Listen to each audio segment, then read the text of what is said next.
$3,000 he desperately needed. $3,000 that could have stopped the bank from seizing his hydraulic lift, kept the garage doors open, and finally put a pair of sneakers on his son Leo's feet that didn't have holes in the soles. The stranger begged.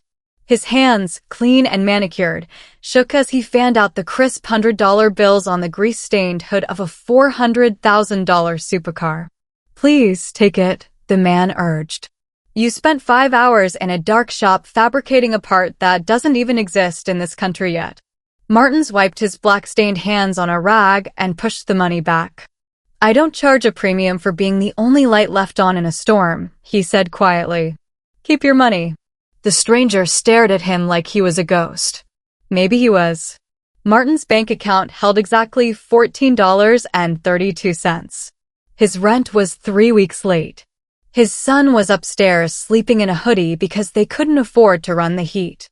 But something in the man's panicked eyes reminded Martins of what his father always said: kindness isn't a transaction, it's a legacy. The stranger drove away at 3 a.m., the engine of his luxury car purring like a lion. Martins went upstairs and fell into an exhausted sleep, convinced he'd done the right thing even if it meant losing everything. The next morning, the scream of tires and the heavy thud of car doors woke him. When he pulled up the rusted metal roll-up door, he didn't see the bank's towing crew. Instead, he saw a fleet of 5 pristine, jet-black limousines surrounding his humble garage. A line of men in identical dark suits marched toward him, briefcases in hand. Nothing, absolutely nothing, would ever be the same again. But let's go back to that morning before the limousines, before the world found out what happened in a small garage in the shadows of the city. Before Martins learned that one night of free work could buy a future money couldn't touch. The alarm shrieked at 5:45 a.m. Martins slapped it silent and stared at the cracked concrete ceiling. Another day, another fight to keep the world from taking his father's shop. He reached for his phone, opening the banking app. The number was a cold, hard slap in the face: $14.32. His stomach twisted. The eviction notice on the door said $2,800 by Friday, or the locks get changed. He was $2,785 short. For days to find a miracle. In the kitchen, he checked the pantry. Half a box of cereal and a single carton of milk. His son, Leo, was already at the table, drawing complex engine diagrams on the back of a grocery bag. "Morning, champ," Martin said, forcing a smile. "Morning, Dad." Leo looked up. He was 10, brilliant, and wearing his winter coat inside. He never complained about the cold, but Martins saw him shivering. Martins poured the last of the cereal into Leo's bowl. "I'm not hungry. Ate a big snack last night," Martins lied. His last meal had been a slice of dry toast 14 hours ago. On the counter sat a crumpled permission slip: Robotics Regional Competition. Entry fee: $120. Leo hadn't mentioned it. He knew the impossible math his father was doing every night. Next to the slip were Leo's sneakers. The rubber was flapping at the toe like a hungry mouth. Martin's heart ached. Leo wanted to be an aerospace engineer. He had the brain for it, but the college fund jar on the high shelf held nothing but a few nickels and a button. At this rate, Leo wouldn't even make it to the regional competition, let alone a university. Leo left for school, and Martins headed downstairs. Martins & Son Auto Repair looked exactly like it had since 1975. The same brick walls his father had laid. The same heavy iron wrenches that had turned 10,000 volts. On the wall hung a faded photo of his dad, grinning in front of a restored Chevy. His father had once spent a whole weekend fixing a widow's heater for free, telling Martins, "A man's word is the only part that never wears out." Martins touched the frame. "I'm trying, Pop. I'm trying to keep the doors open." But his father had never mentioned how heavy the door gets when the bank is pushing back. He flipped the sign to open, sat on his stool, and waited. The shop phone rang instantly. He knew the caller ID. "Mr. Martins, this is the property manager.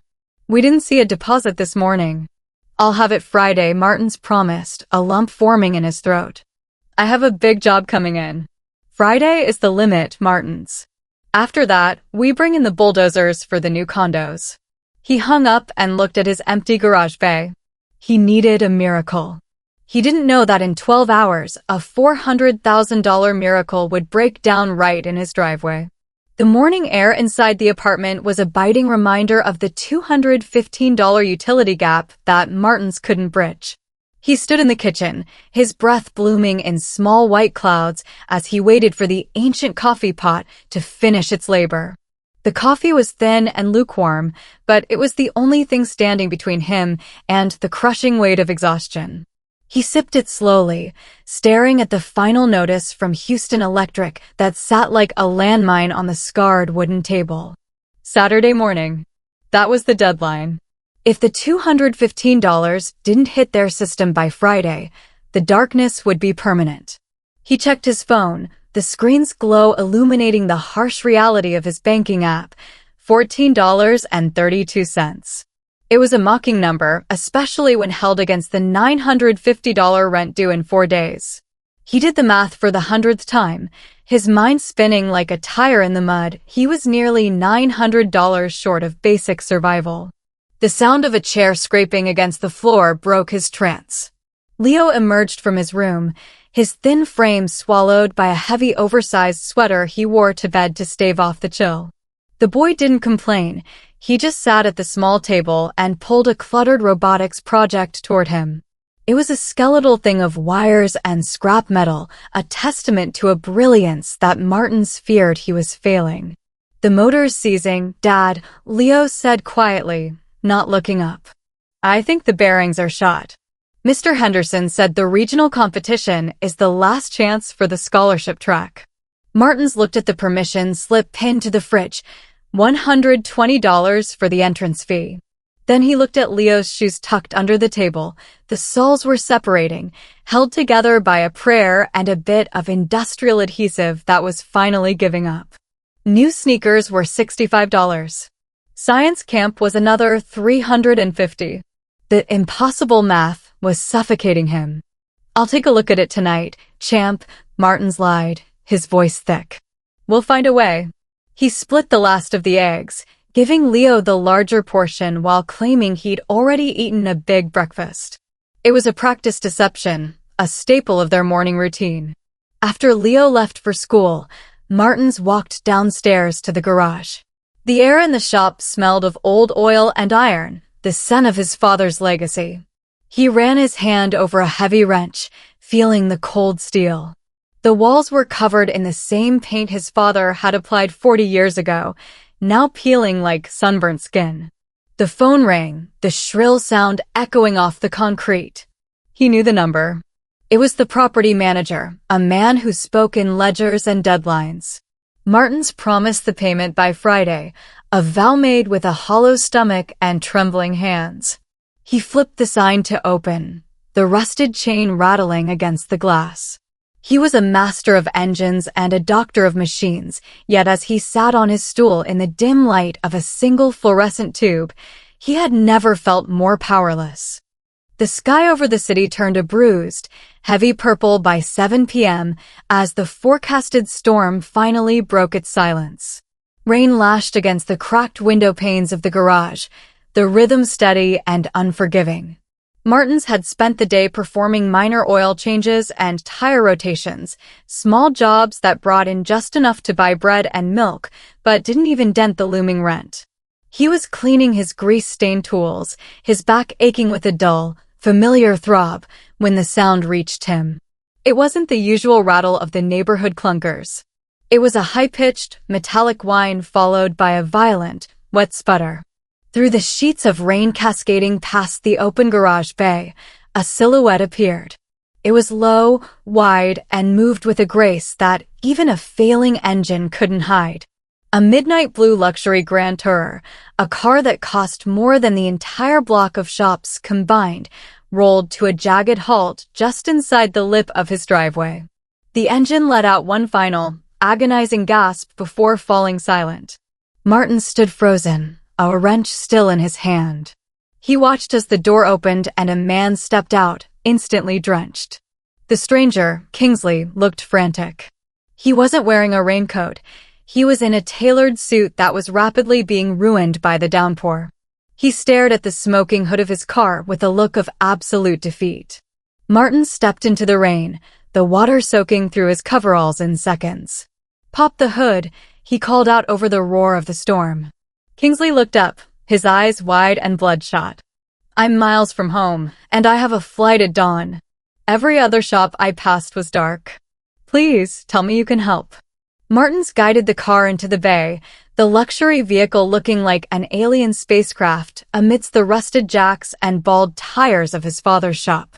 When the hood was raised, Martins didn't see a rich man's toy. He saw a masterpiece of engineering in distress. The heat rising from the engine block felt like a fever.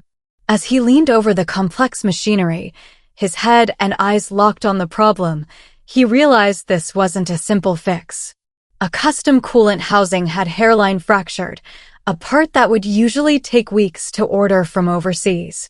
He looked at Kingsley, who was pacing the concrete floor, checking a high-end watch that seemed to mock the fading wall clock behind him. The man looked fragile, his composure stripped away by the mechanical failure. "I can't order this part tonight," Martin said, his voice grounding the panicked man. "But I can build you one.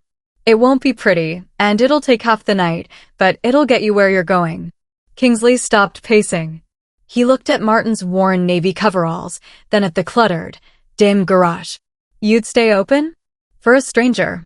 Martins thought of the $14.32 in his bank account and the final notice upstairs, but as he looked at Kingsley, he saw a man who was truly stranded. "Nobody should be stuck in a storm like this," Martins replied, reaching for his welding mask. "Sit down. I've got work to do." The garage grew quiet, save for the rhythmic drumming of rain on the corrugated metal roof and the low, guttural hum of the backup generator.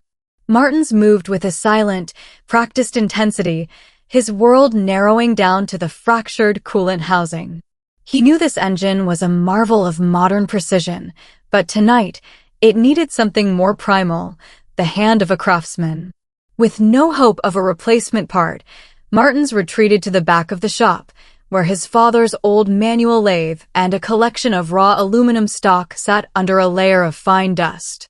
He didn't need a computer to tell him the tolerances. His fingers remembered the math.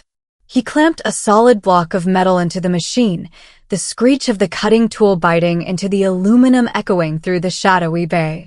By the flickering light of a single shop lamp, he began to shave away the excess, his eyes never wavering. He was a midnight fabricator, a dying breed of mechanic who didn't just swap parts, but birthed them from nothing. Kingsley watched from a wooden stool, his expensive suit now forgotten as he leaned forward, mesmerized by the shower of silver sparks. "I've never seen anyone work like that," Kingsley remarked, his voice barely audible over the lathe. "Most shops would have just called a tow truck and told me to wait for a shipment from Germany." Martins didn't look up, his hand steady on the crank. "My father used to say that if you can't make the part, you aren't a mechanic, you're just a delivery driver. In this shop, we finish what we start." As the hours ticked toward midnight, the shop grew colder. Martin's breath misted in the air, but the heat from the friction and the sheer focus of the work kept his hands nimble. He moved from the lathe to the welding bench, the brilliant blue arc of the TG welder illuminating the grease-stained walls in ghostly flashes. He was hand-forging a bridge for a stranger, meticulously replicating the complex geometry of the broken housing. Every beat of the weld was a promise of reliability, a reinforced seam that was structurally superior to the factory plastic that had failed. He felt the fatigue deep in his marrow, the kind of exhaustion that comes from a day of hunger and a night of high-stakes labor, but he refused to rush. One slip of the torch and the luxury engine would be a paperweight. He worked by the light of a flickering generator, his mastery turning the cluttered garage into a sanctuary of creation. Finally, he plunged the glowing metal into a bucket of oil, the hiss of steam signaling the end of the fabrication. He held the part up to the light. It was raw, unpolished, and perfect. He had used his old-school skills to solve a million-dollar problem, proving that while the car belonged to Kingsley's world of wealth, the power to make it move again lived solely in Martin's calloused hands. As the new aluminum housing cooled, Martin's began the delicate process of bolting it into the heart of the machine. The rain had settled into a rhythmic, melancholic hum, and the frantic energy that had arrived with the storm began to give way to a heavy, shared stillness. Kingsley stood by the fender, his shadow stretching long across the oil-spattered concrete. He wasn't looking at his phone or his watch anymore. He was looking at the row of vintage, well-maintained tools lining the back wall. "These aren't standard issue," Kingsley noted, pointing to a set of heavy-duty, hand-stamped wrenches. "They look like they've seen a lifetime of work." Martins paused, his hands deep in the engine bay. "Those belong to my father. He opened this place in '75. He used to say that a tool is just a piece of iron until you put a man's reputation behind it." He tightened a bolt with a deliberate, steady click. "He didn't just teach me how to turn a wrench. He taught me that if your name is on the sign above the door, every job you do is a promise." Kingsley touched the rim of a faded metal toolbox, his expression softening. "My father was the same. He started with a single delivery truck. He'd drive 18 hours straight, sleep in the cab, and wake up to do it again just to make sure his word meant something to the clients. I haven't thought about that truck in years. I've been too busy looking at spreadsheets and stock prices." Martins looked up, the harsh fluorescent light reflecting in his dark eyes. "It's easy to forget the foundation when the building gets high enough. But in this shop, we don't have the luxury of forgetting. My father's philosophy was simple. A man's word is the only part that never wears out. You can fix a gear, you can patch a tire, but once your word breaks, the whole machine is scrap." The installation was nearly complete. As Martins worked, he felt the presence of his father in the familiar weight of the tools and the scent of the workspace. He was carrying a heavy load, fighting to preserve a legacy that felt like it was slipping through his grease-stained fingers, yet here he was, passing those same values to a man who lived in a world of glass towers. The visual mismatch was stark, the pristine, sunlit world Kingsley belonged to versus the blue-gray shadows of Martin's struggle. But for a few hours, the only thing that mattered was the integrity of the work. "You don't see many people who still believe that," Kingsley said quietly. "Maybe not," Martins replied, wiping his hands on a rag as he prepared to start the ignition. "But it's the only load I know how to carry." He turned the key. The engine didn't just start. It roared to life with a precision that vibrated through the floorboards. The custom part held firm, a silent testament to a craftsman's word. The roar of the engine eventually settled into a rhythmic, expensive hum that signaled total recovery. Martin stood back, his shoulders slumped with the sudden weight of a long night's labor finally ending. He checked the clock on the wall. 2:14 a.m. outside, the rain had tapered off into a soft, rhythmic dripping. Kingsley stepped toward the driver's side, but before getting in, he reached into the inner pocket of his ruined suit jacket. He pulled out a leather wallet and fanned out a stack of bills, all hundreds. The sheer volume of the cash seemed to glow under the single fluorescent tube of the garage. "You saved me more than a flight tonight," Kingsley said, his voice thick with genuine relief. He counted the bills out onto the hood of the car, the green paper vivid against the midnight blue paint. "There's $3,000 here. It's what the job is worth to me." Martin stared at the money. His brain did the impossible math automatically. $215 for the electric bill, $950 for the rent, $65 for Leo's shoes, $120 for the robotics competition. The leftovers would stock the pantry for months and leave the college fund jar heavier than it had been in years. His hand twitched, his fingers nearly grazing the edge of the top bill. It was the answer to every prayer he had whispered over his coffee that morning. But then he looked at Kingsley, really looked at him. He saw the red in the man's eyes and the way his hands still shook from the adrenaline of the storm. He remembered the look of absolute desperation when the car first sputtered into the bay. Martin slowly shook his head and pushed the stack of cash back toward the stranger. No, I can't take that. Kingsley froze, his brow furrowed in genuine confusion. I don't understand. You worked 5 hours. You built a part from scratch in the dark. This is more than fair. It's not about what's fair, Martin said, his voice steady despite the thundering of his own heart. You were drowning out there. My father taught me that when a man is stuck in a storm, you throw him a rope because it's the right thing to do, not because you're waiting to see how much gold is in his pockets. If I take $3,000 for a night's work because I know you're desperate, I'm not a mechanic anymore. I'm just a predator. But I can see your notices, Martin's. Kingsley gestured toward the desk. I know you need this. I do need it, Martins admitted, his eyes locking onto Kingsley's with a fierce, quiet pride. Desperately. But kindness isn't kindness if you charge for it. Go home to your family. That's payment enough. Kingsley stared at him for a long moment, looking at the man in the grease-stained coveralls as if he were seeing a king. He slowly gathered the bills, his hands still trembling. He tore a small piece of scrap paper from a notepad on the workbench, scribbled a name and a number, and handed it over. I won't forget this, Kingsley whispered.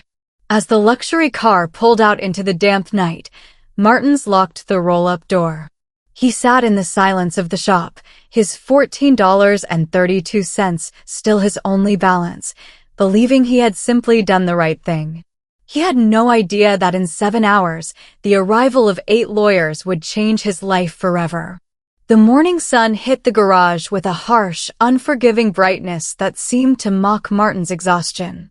He had barely slept, his mind haunted by the impossible math of his looming eviction and the memory of the $3,000 he had pushed away just hours before.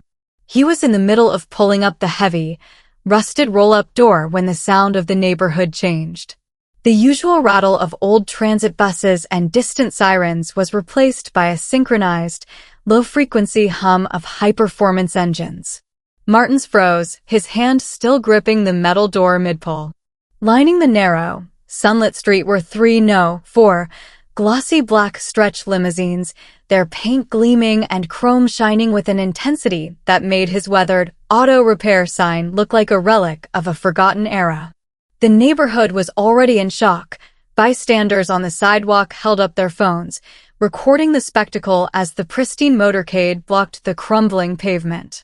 A heavy knot of fear tightened in Martin's chest. From the nearest limousine, a formation of 8 people in identical dark suits and sunglasses stepped out. They moved with the cold, tight precision of a corporate strike team, each carrying a sleek black briefcase. Martins backed away into the blue-gray shadows of his bay, his heart hammering against his ribs. His first thought wasn't of reward, but of ruin. He was certain that the temporary part he had forged in the dark had failed, that the luxury engine had seized, and these were the lawyers sent to serve him with a lawsuit that would finally bury him. The lead man, stern and expressionless, walked directly toward the garage entrance. Behind him, a man in the center of the formation loomed with an air of mysterious, quiet power. Martin's mouth opened slightly in a mix of shock and disbelief, his stance leaning back as he braced for the impact of a legal battle he couldn't afford. He looked at the dented tool chest and the stack of bald tires behind him, realizing how small his world truly was compared to the intruding power standing at his doorstep. Martins Anderson, the lead lawyer asked, his voice echoing off the cracked concrete floor. I can explain the repair, Martin stammered, his voice thick with hesitation. It was an emergency fix. I told him it was only meant to get him home. The lawyers didn't serve him papers. Instead, they parted ways like a silent tide as the man from the center stepped forward. Martins realized then that nothing, absolutely nothing, would ever be the same again.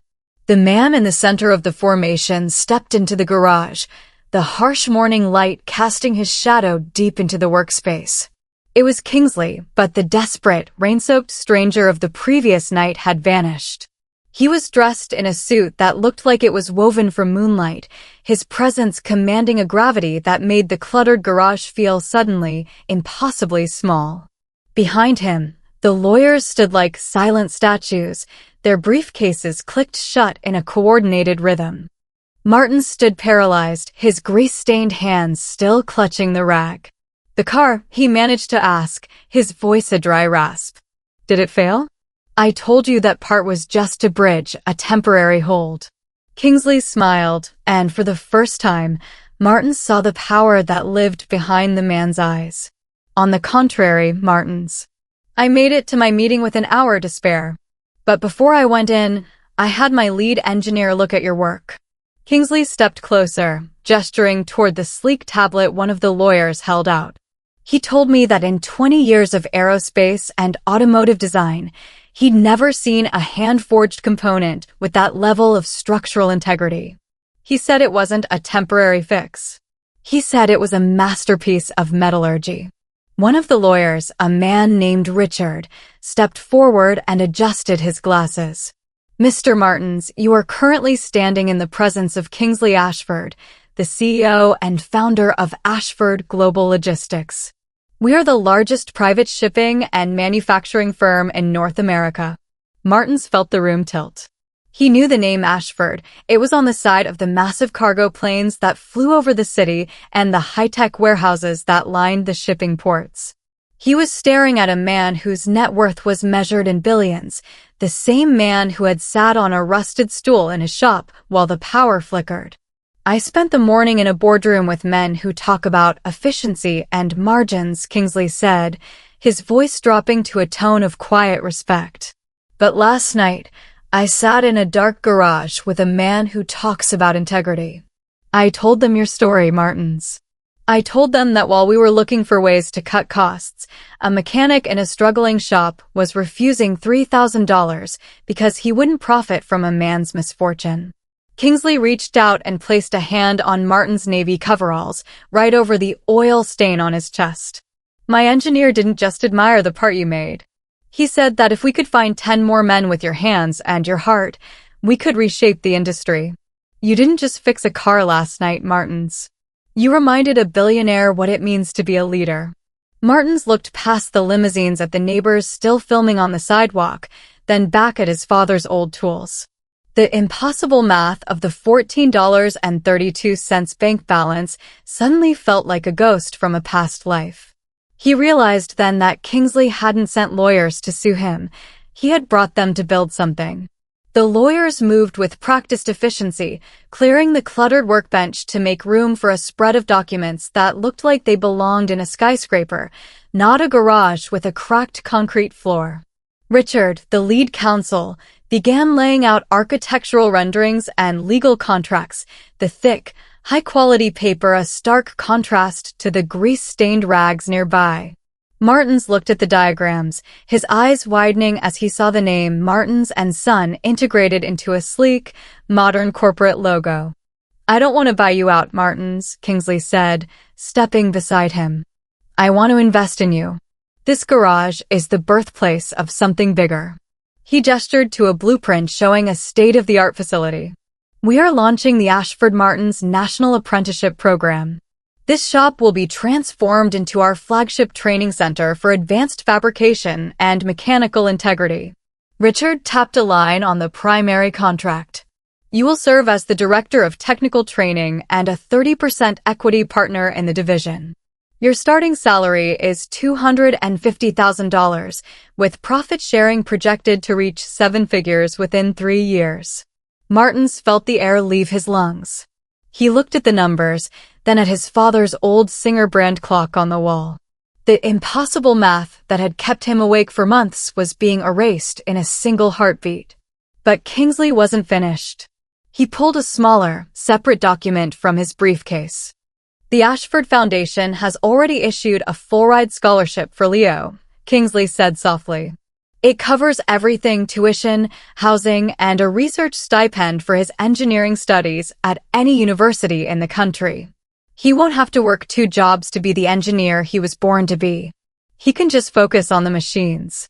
Tears blurred Martin's vision, leaving hot tracks through the light dusting of soot on his cheeks.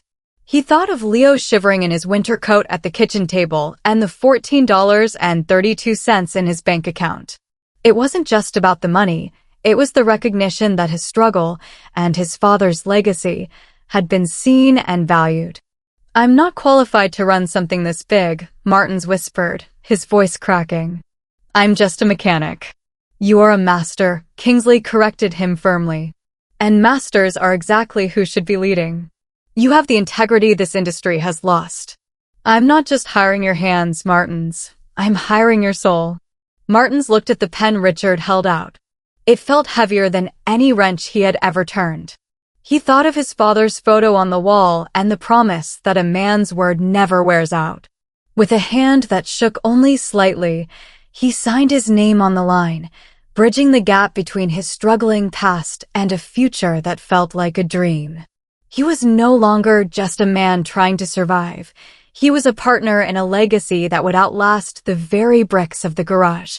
1 year later, the block that once echoed with the sounds of struggle was alive with the hum of progress. The original brick facade of Martins and Son had been preserved, but the interior had transformed into a temple of technology and craftsmanship. The peeling paint was gone, replaced by glass walls and polished concrete, but in the center of the main floor sat his father's old manual lathe, polished and under a spotlight, a reminder that every high-tech machine in the building owed its existence to the fundamentals of the hand. Martin stood at the head of a long table, no longer in stained coveralls, but in a crisp, dark work shirt with the company logo embroidered over his heart. Before him sat 12 apprentices, young men and women from the neighborhood, who had once looked at the world with the same desperation he used to feel. They weren't just learning how to swap parts, they were learning how to think, how to forge, and how to hold themselves with the dignity of masters. "Remember," Martin said, his voice echoing with the authority of a man who had survived the fire, "the part you make might fail, but your word never should." High above the training floor, in a glass-walled office, Kingsley watched the session with a satisfied smile, knowing that his investment in decency had yielded a return far greater than any stock merger. The Ashford-Martins partnership was now expanding to 4 other cities, each one rooted in the same philosophy of integrity. That evening, as the sun set over the city, Martins drove a new, reliable truck to pick up Leo from the airport. Leo had just finished his first semester at the university, his eyes bright with the excitement of a future that was no longer a question mark. As they drove home, they passed a young man on the side of the road, struggling with a bicycle that had a mangled chain. Without a word, Martins pulled over. He reached into the back of the truck, grabbed a small, portable toolkit, and knelt in the dirt beside the boy. "Need a hand, champ?" Martins asked, his callous fingers moving with the same practiced grace that had once saved a billionaire. "I can't pay you, sir," the boy whispered, looking down at his empty pockets. Martins looked up and winked, a gentle smile breaking across his face. "I'm not doing it for the pay. I'm doing it for the legacy." The cycle of kindness had been repaired, reinforced, and made stronger than new. Martins had said no to $3,000 and, in doing so, had gained a world where his son was free to dream and his father's name was etched in gold. If your heart is racing after seeing Martins trade that rusted roll-up door for a seat at the head of a national empire, smash that like button right now. Subscribe to join our community for more stories about the hidden power of integrity and the absolute triumph of a man who refused to sell his soul for a quick fix. Now, I have to know, which moment gave you the biggest chills? Was it the midnight standoff when Martins looked at $3,000 and chose his father's legacy over the bank's demands?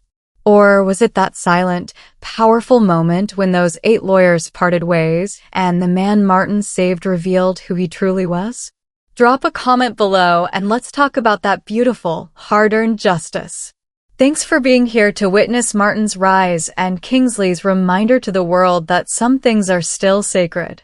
Remember, people might see a struggling mechanic when they look at you today, but never forget, You are the architect of a legacy that no amount of money can buy. See you on the next one.